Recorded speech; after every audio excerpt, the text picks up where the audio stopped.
Queridos hermanos, les saludo cariñosamente en el nombre del Señor en este día en el cual tenemos la oportunidad de compartir el estudio de la palabra de nuestro Señor. En este día el libro de Jonás es el cual vamos a seguir estudiando y quiero compartir con ustedes algunos pasajes del capítulo 1 para recordar lo que ya hablamos en el estudio anterior y para dar pie también a lo que será el estudio del día de hoy. Y fue palabra de Jehová a Jonás, hijo de Amitai, diciendo: Levántate y ve a Nínive, ciudad grande, y pregona contra ella, porque su maldad ha subido delante de mí. Y Jonás se levantó para huir de la presencia de Jehová a Tarsis, y descendió a Jope. Y halló un navío que partía para Tarsis, y pagando su pasaje entró en él, para irse con ellos a Tarsis de delante de Jehová. Mas Jehová hizo levantar un gran viento en la mar, e hízose una tan gran tempestad en la mar, que pensó se rompería la nave. Y los marineros tuvieron miedo, y cada uno llamaba a su Dios, y echaron a la mar los enseres que había en la nave, para descargarla de ellos. Jonás empero se había bajado a los lados del buque, y se había echado a dormir. Vamos a orar para que el Señor nos dirija en el estudio de hoy. Padre Celestial, en esta hora queremos agradecer por su gran bondad, por su misericordia, por permitirnos, Señor, realizar este estudio en el cual podremos descubrir a través de su palabra su voluntad, el consejo que usted ha preparado para nosotros. Bendiga a cada uno de aquellos que escucharán, Señor, el estudio, a cada uno de los hermanos, amigos, a cada uno de quienes tendrán oportunidad de acceder a él, para que puedan disfrutar, Señor, del consejo divino y puedan también disfrutar de ese encuentro personal con su Hijo Jesucristo. Padre Santo, rogamos por la Iglesia para que usted la bendiga, la proteja, la cuide.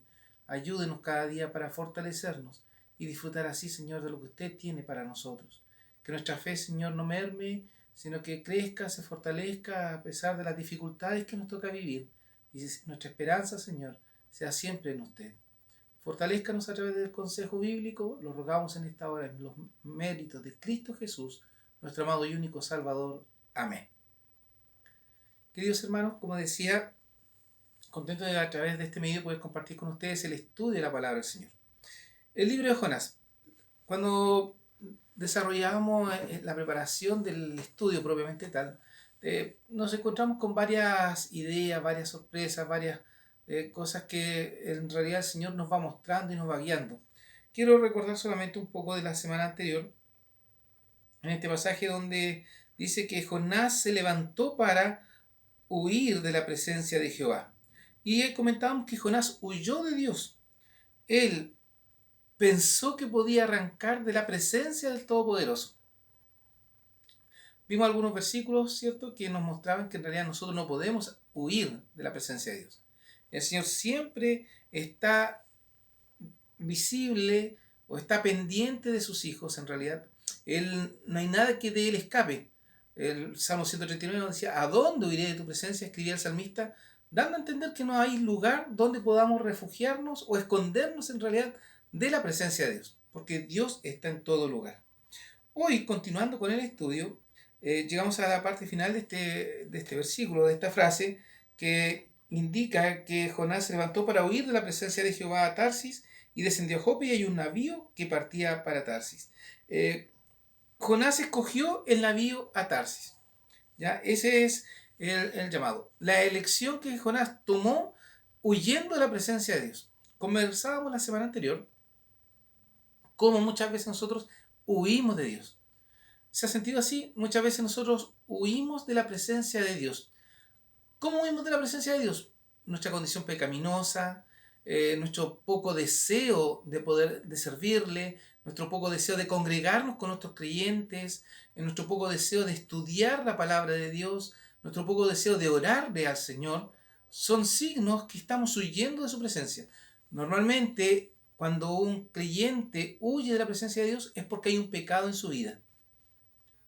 Sea cual sea, el pecado del desaliento, del desánimo, el pecado de la falta de fe, que también podríamos considerarlo como tal, porque dejamos de confiar en Dios y nos sumimos en nuestra capacidad, en nuestro dolor, en nuestra condición. Jonás, cuando escuchó que Dios lo estaba enviando a Nínive a predicar, ¿qué hizo él? Él sintió el peso de la responsabilidad y huyó de Dios, olvidando el poder del Señor, olvidando que quien lo enviaba era el Dios Todopoderoso, Creador del cielo y la tierra. Sin embargo, él miró su condición y la condición de la gente de Nínive. ¿Por qué tendré que predicarle a ellos? ¿Por qué tendré que hablarles del Señor? Si son pecadores, si no son nuestra nación, ¿cómo yo voy a ir ante ellos? ¿Me harán daño? ¿Me atacarán?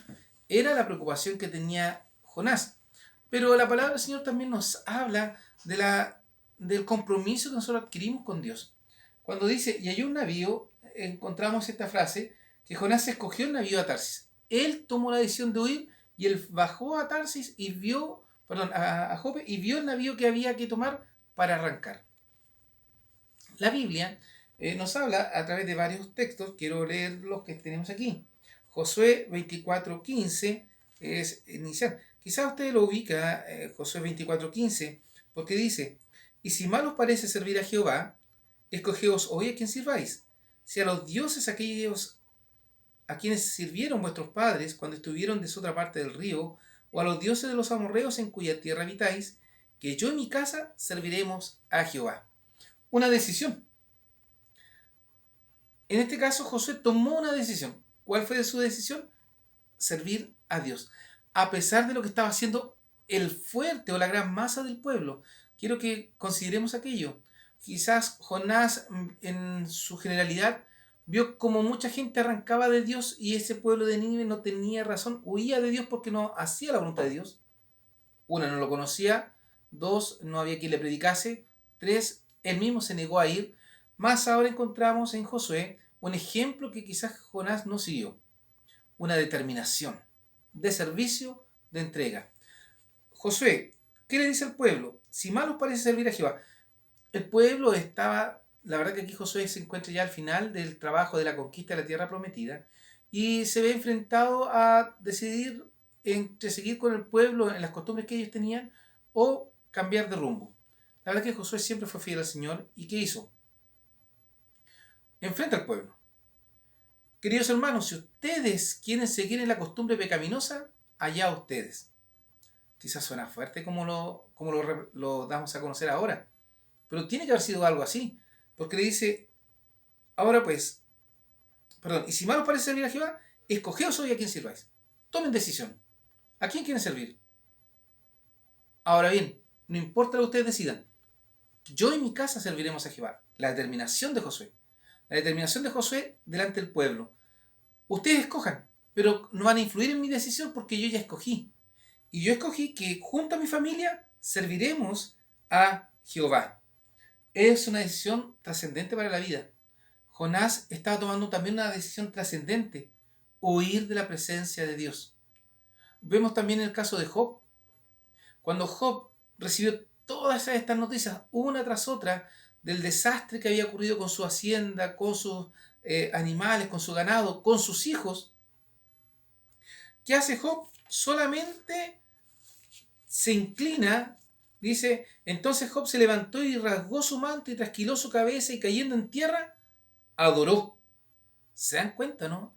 La posición, queridos amigos, hermanos, de cómo Dios influye en la vida del creyente y cómo cada creyente determina también, en cierta medida, esta decisión tomada por Cristo.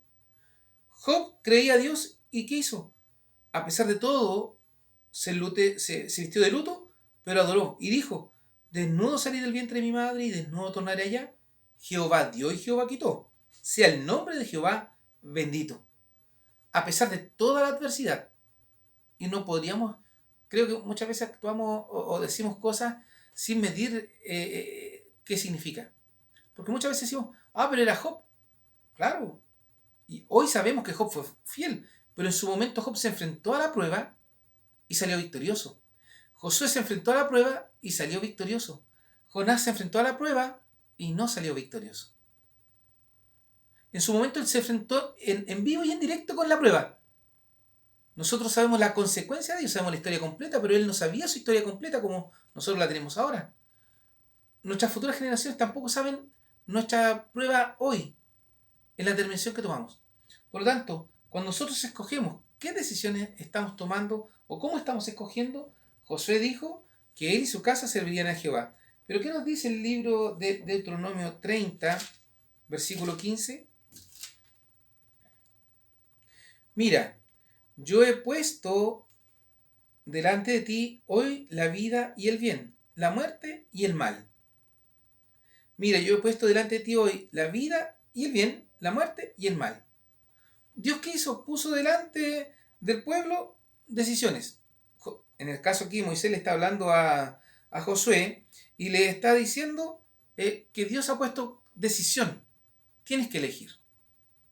Y nos da la posibilidad de elegir. Nos da la posibilidad de acceder a esa elección donde Él tiene también un plan para aquella elección. El plan de Dios se completa sí o sí de acuerdo a su voluntad. Nos está considerando para ser parte de ese plan. Jonás huyó. La verdad que cuando nosotros leemos el libro de Jonás, y si han tenido la oportunidad de leerlo, pueden considerar cómo Jonás en realidad nunca se quiso someter a la voluntad de Dios, a pesar de una oración tan profunda en el capítulo 2 que ya veremos en su momento. ¿Cómo no se decidió por servir a Dios de manera más profunda, confiando en el poder, en la misericordia, sino que cuando terminó predicando, terminó queriendo que Dios destruyese al pueblo al cual era enviado? Queridos hermanos, aquí nos vemos con claridad como el Señor pone también en nosotros esto de decidir. Hoy pongo delante de ti la vida y el bien, la muerte y el mal. ¿Qué elegirás? El Salmo 119, 30 también nos indica algo para esta hora. Salmo 119, 30, el cual dice así: escogí el camino de la verdad, he puesto tus juicios delante de mí. El salmista escogió también. Muchas veces, queridos amigos, hermanos, pensamos en tomar decisiones. Pero ¿cómo estamos tomando esas decisiones? ¿Están conforme a la palabra de Dios? ¿Están conforme al propósito que Dios ha puesto en nuestro corazón? ¿Le consultamos a Dios cuando tenemos que tomar cada una de nuestras decisiones? Quizás muchas veces lo hacemos como Jonás. Salimos arrancando de la voluntad de Dios y hacemos lo primero que se viene a la mente, o con lo primero que encontramos en el camino, tomamos decisiones. Quizás muchas veces tomamos decisiones aconsejados por gente inclusive que no es creyente, que espiritualmente no nos da un consejo de acuerdo a la voluntad de Dios. Más aún, no buscamos el consejo en la palabra de Dios. Cuando he tenido que tomar una decisión de matrimonio, de trabajo, de estudios, ¿dónde ha pedido consejo? ¿A quién ha acudido para recibir la instrucción en este consejo de la decisión que debe tomar? Muchas veces no es la palabra de Dios, no es Dios el que nos aconseja. Tomamos decisiones o tomamos rumbo de acuerdo a nuestro deseo personal. No consideramos la palabra de Dios. Muchas veces inclusive cuestionamos la enseñanza que recibimos. ¿Cuán importante es buscar en la palabra de Dios? Podemos estudiar de distintos profesores, digamos, pero si la palabra de Dios obra en nosotros y nosotros nos dedicamos a ella, el Señor nos va a hablar a través de ella, nos hablará a través de ella. Pero nosotros muchas veces descuidamos esto. Escogí el camino de la verdad, he puesto tus juicios delante de mí. ¿Está realmente eso aquí? Jonás no escogió. Y eso es lo que llama profundamente la atención, porque la Biblia en muchos pasajes habla de que tenemos que someternos a la voluntad de Dios, seguir el ejemplo. Pablo decía, sed imitadores de mí como yo de Cristo. Entonces había un ejemplo que seguir. Nosotros muchas veces no seguimos el ejemplo espiritual, sino elegimos el ejemplo o seguimos el ejemplo carnal en una decisión que no está acorde a la voluntad de Dios.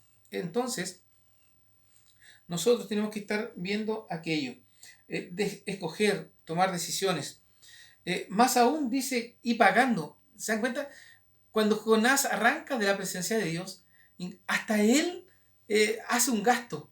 Mete la mano al bolsillo y gasta dinero para arrancar. ¿Cuántas veces nosotros, por no hacer la voluntad de Dios, tenemos que pagar consecuencias grandísimas y no tomamos consideración de aquello? Podríamos, la verdad que en el estudio mismo, yo puse aquí que Cristo ya pagó por nosotros. Cristo ya pagó por nosotros. Y tenemos pasajes como el de Romanos 3:23 que si ustedes quizás lo recuerdan claramente de memoria, yo lo leo para no equivocarme en este momento porque dice, por cuanto todos pecaron y están destituidos de la gloria de Dios. Aquí sale, en la Biblia. Revise su Biblia. Por cuanto todos pagaron y están destituidos de la gloria de Dios. Había algo que pagar. Jonás, para huir de la presencia de Dios, tuvo que pagar. O sea, siempre hay un pago, un costo de las decisiones que nosotros tomamos. Jonás tomó la decisión de huir, tuvo que pagar por esa decisión. ¿Cuánto le habrá costado el pasaje a Tarsis? Quizás no medimos las consecuencias de las decisiones que tomamos. En el caso nuestro, Cristo ya pagó por nosotros. Todos pecaron y están destituidos de la gloria de Dios.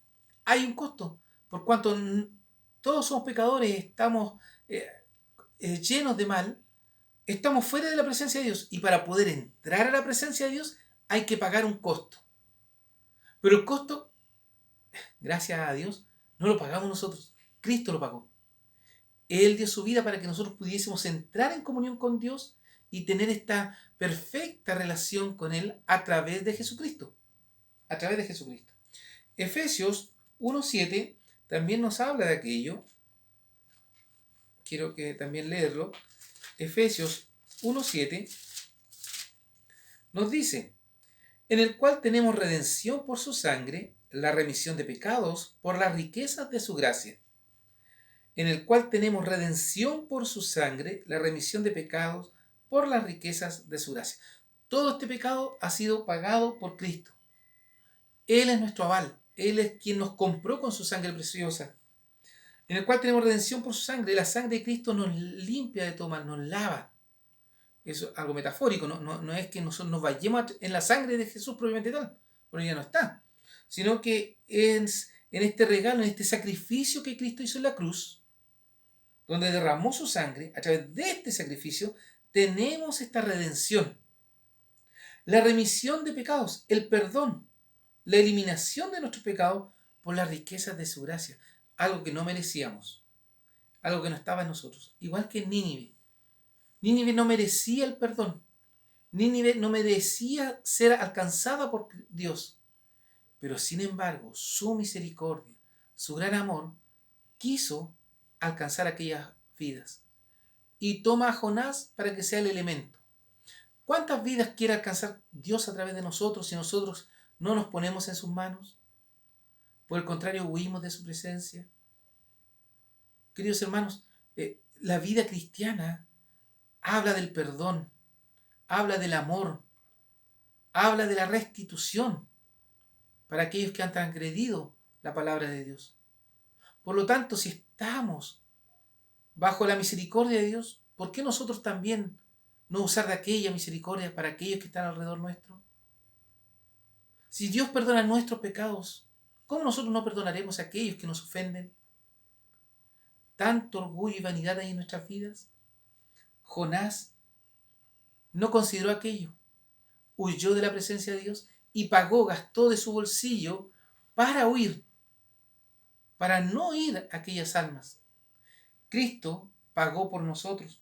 Primera de Pedro 1, 18 y 19 nos habla de la siguiente manera.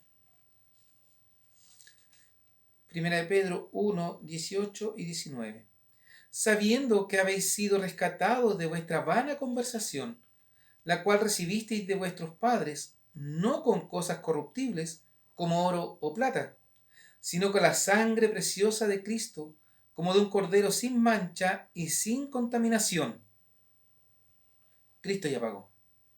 Sabiendo que habéis sido rescatados de vuestra vana conversación, de vuestra vana vida, la cual recibisteis de vuestros padres, no con cosas corruptibles como oro o plata, sino con la sangre preciosa de Cristo. Pedro le hablaba a la iglesia diciéndole que Cristo fue el que los salvó. Dios fue quien usó a Cristo para redimirlos, para sacarlos de esta vana conversación, porque fueron rescatados bajo la preciosa sangre, no con oro o plata, no con cosas corruptibles, sino con lo incorruptible, como de un cordero sin mancha y sin contaminación. Cristo, era el sacrificio perfecto delante de Dios para poder perdonarnos. Ninguno de nosotros podría dar ofrenda tal delante de Dios. Somos imperfectas criaturas, hechas perfectas a través de Jesús. Y esa es la invitación para que nosotros podamos considerarnos en el amor al prójimo, considerarnos en el amor a aquel que está alrededor nuestro. ¿Para qué pagó Jonás? Para irse con ellos, para irse con ellos. Jonás actuó como un perdido. ¿Se recuerda la historia del hijo pródigo? Exactamente igual. Se fue al mundo y encontró amistades que no eran las mejores y vivió con ellos y desperdició con ellos sus riquezas. Jonás, de la misma manera, quería irse a Tarsis, subió a un barco, pagó su pasaje para irse con los mundanos, para irse con aquellos que no creían en Dios, para irse con ellos. Jonás actuó como un perdido. Marcos 8:36 nos habla de la siguiente forma, mostrándonos, ¿cierto?, el amor de Dios o mostrándonos el plan de Dios, pero quiero que lo consideremos. Marcos 8:36.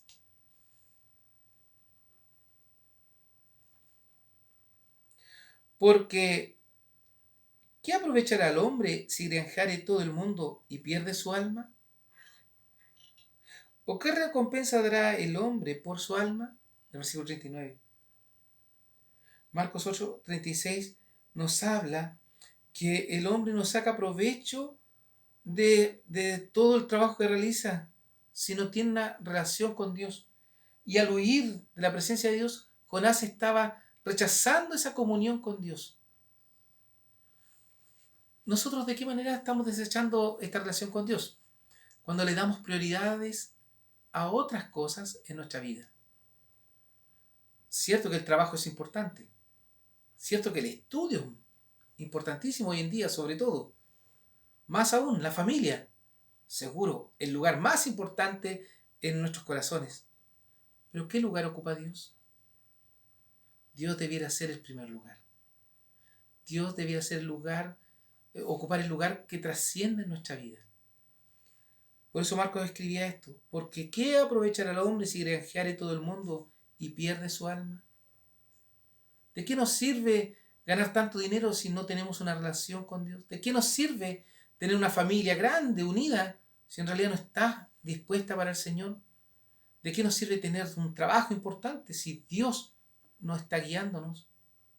Queridos hermanos, consideremos hoy cómo estamos actuando.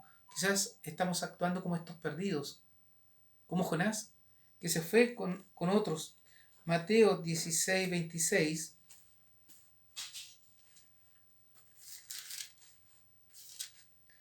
Mateo 16:26.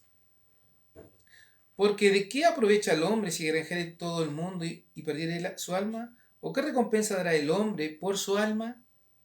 Primera de Timoteo 6.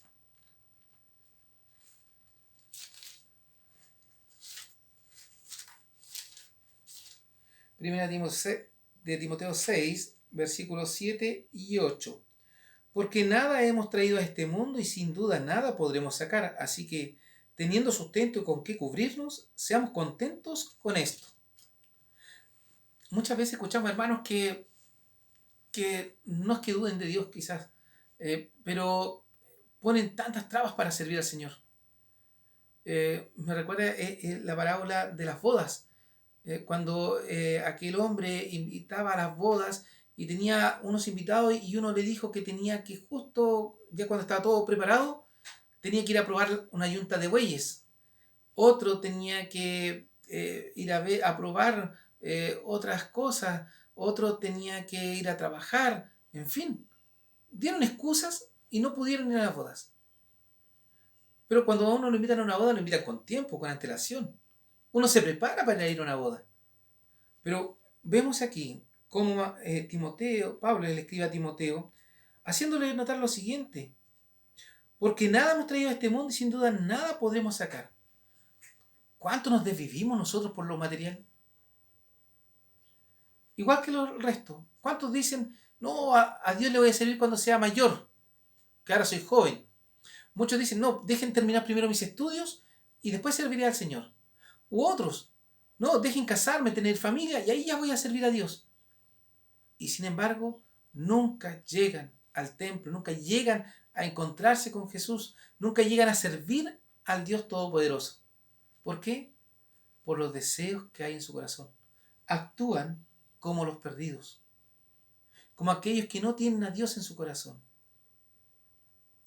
Muchos necesitan de Dios y desaprovechan la bella oportunidad que Dios entrega. Nosotros hemos tenido el alto privilegio de encontrarnos con Jesús como nuestro Salvador. ¿Cómo aprovechamos aquello para dar testimonio delante de aquellos que nos rodean? He aquí la palabra del Señor que nos habla el día de hoy para considerar como resumen. ¿Qué tenemos que considerar? Considerar que no podemos huir de la presencia de Dios. Primero que todo, no podemos huir. Segundo, que tenemos todo pagado a nuestra cuenta, porque Cristo pagó por nosotros. No tenemos que gastar de nuestro bolsillo por la salvación. Es gratis. Jesús pagó ya ese precio. Y tercero, que no debemos actuar como un perdido. No debemos actuar como aquellos que no conocen a Dios. Si hemos tenido un encuentro personal con Jesucristo, obremos las obras de los creyentes. Fidelidad, temor de Dios, amor al prójimo.